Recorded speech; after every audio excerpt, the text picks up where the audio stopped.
Now, believe it or not, underneath the water, these dolphins are actually talking to one another. They do have their own dolphin language. It is a series of chirps and clicks at a very fast pace at a high decibel. Human ear can only hear about 10% of the dolphin language. And take note of that dorsal fin. That dorsal is like a rudder on a sailboat. It's also like a fingerprint. There are no two dolphins alike. They're all different. That dorsal can actually have several shapes. It can be rounded, it can be falcate, which is sickle shaped, and it can also be triangular. We actually have created a catalog of well over 400 dolphins that we've cited throughout the years. Again, there's all that bait fish. You look down into the river, you can see about 3 o'clock.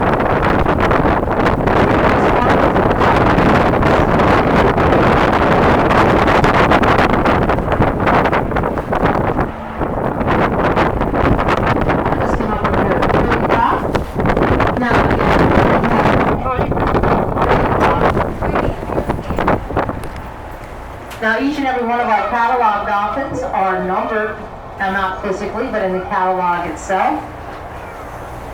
Some of them are also named. One of our favorite dolphins is Tiffy. Tiffy has a white mark at the top of her dorsal fin. You know that Tiffy's a female because we've seen her with a baby the past couple of summers. Chubby, Nachi, Holy Fin also have Thunder and Lightning. They both have white marks at the base of their dorsals, as well as Trisket, straight ahead at 1 o'clock, Trisket and Saltine. They both have white triangular shaped dorsals. The list goes on and on.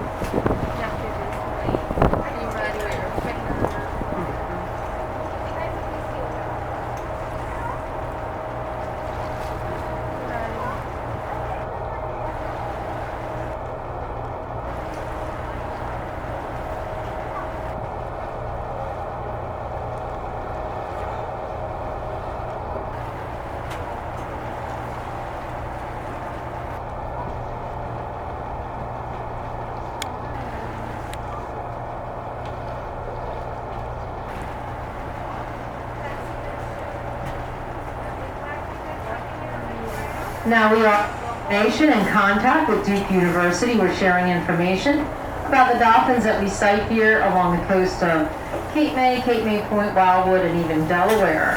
We are a research center. We do record data for each of our trips. We record how many dolphins we cite, what their behaviors are, if there's any mating going on, feeding, or babies in the group.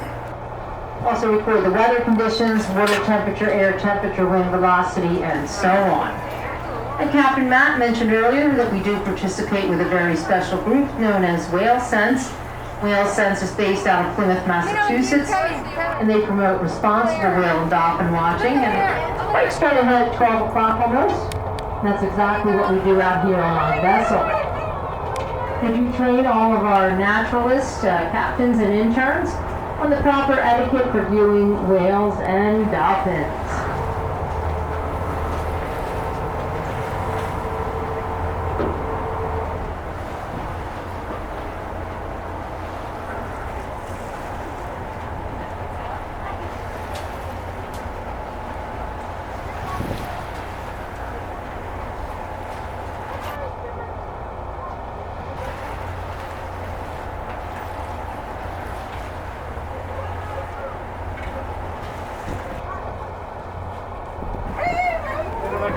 Right-hand side, 3 o'clock. These guys are just moseying along here this afternoon.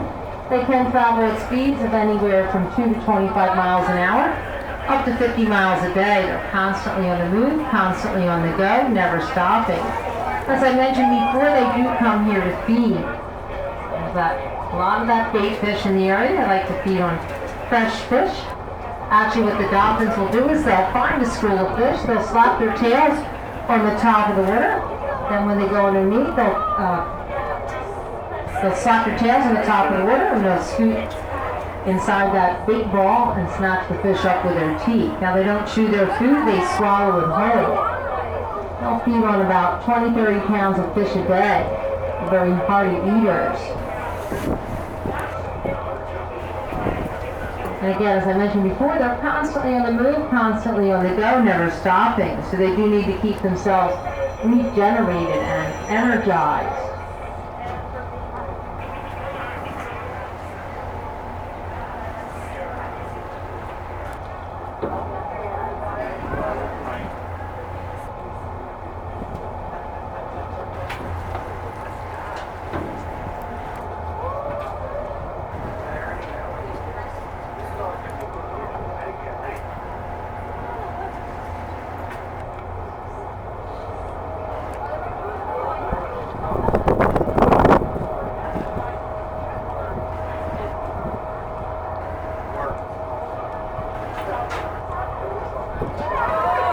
Here at 2 o'clock.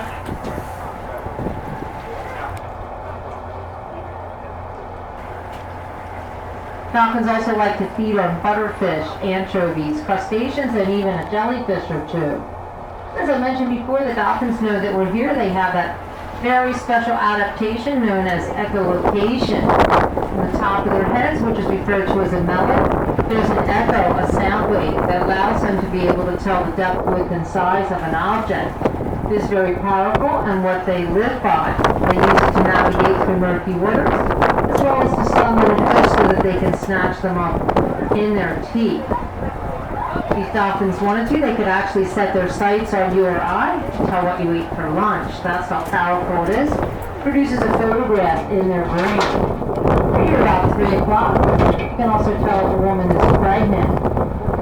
If a shark were in the area, the dolphins could tell if the shark's belly was filled with food.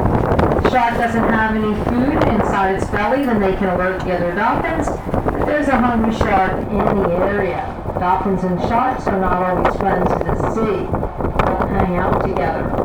If that shark did prove to be a threat, then the dolphins could use their nose as a ram, their tails as a stopping tool, and most likely that shark would get out.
Connected to that echolocation. They have excellent hearing above the water as well as below. They also have excellent eyesight. Their eyes are dark black in color and have a gel-like substance that covers that helps to protect them out here in the wild. And you might think the dolphins are a mammal. They look like a fish, swim like a fish, eat fish. They're not a fish. They are actually a mammal just like you and I. Brain size just a little bit smaller than yours and mine. Body temperature similar to ours as well. Highly intelligent mammals of the sea. And we're going to help stranded sailors, guiding them back to safe harbor.